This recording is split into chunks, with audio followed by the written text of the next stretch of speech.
Pour l'instant, donc nous sommes en plein chantier du tram qui a débuté, début de mandature dernière. Et alors, normalement, la mise en service, idéalement, aurait dû se faire au mois d'octobre 2022.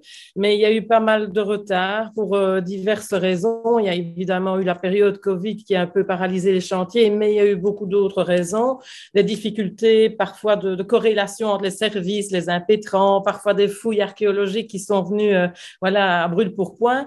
Et donc, on espère une mise en service au printemps 2024. Mais évidemment, ce retard a eu des répercussions au niveau économique et commercial, puisque étant en charge du commerce, c'est ce qui m'importe.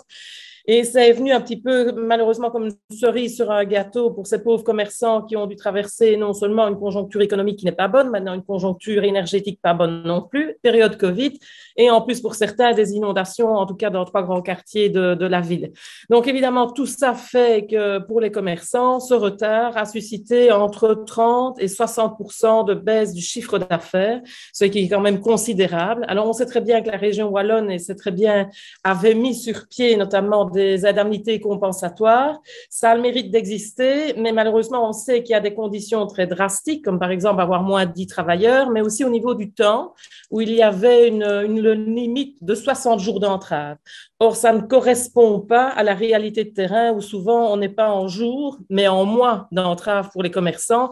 Et donc, ça devenait à un moment donné très, très important que nous puissions, monsieur le bourgmestre, qui est en charge du chantier du tram, et moi, en tant qu'en charge de commerce, secouer les autorités, notamment les autorités régionales wallonnes, pour qu'on puisse trouver une solution qui est arrivée en fin d'année. En fait, ce règlement a été adopté par le Conseil communal du 28 novembre. Il a fallu que nous dessinions, nous, les critères d'octroi, ce qui était particulièrement compliqué. C'est pour ça qu'au niveau juridique, on a essayé de baliser un maximum en faisant appel à un cabinet d'avocats extérieur. Et il y a des critères, notamment dans les critères, ce sont les critères géographiques, de distance par rapport au tracé du tram. Alors, non seulement bénéficient ceux qui sont sur le tracé, ce qui me paraît d'une logique implacable, ils ont, eux, droit à 9 500 € d'intervention financière. Et puis alors, on intervient par cercle circonférique de 50 mètres jusqu'à une délimitation de 200 mètres avec un taux dégressif d'intervention financière, 7 000, 6 000, 5 000, 4 000.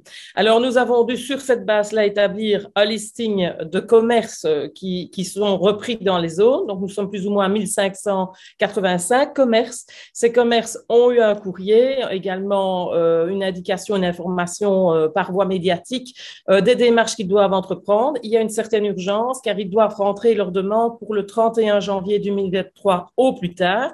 Alors, c'est vrai que la période, elle n'est pas facile pour les commerçants étant donné que c'était en plein rush de fin d'année et de préparation des soldes, mais il le fallait pour un timing qui nous a été défini par le gouvernement wallon. Donc ici, nous sommes à 11 millions, 6 millions qui ont été accordés par le gouvernement wallon et 5 millions que nous allons rechercher de manière complémentaire via la politique intégrée de la ville dans le cadre du grand plan qui a été défini par le gouvernement wallon, Liège étant une des 9 grandes villes concernées par ce grand plan. Au revoir, au revoir.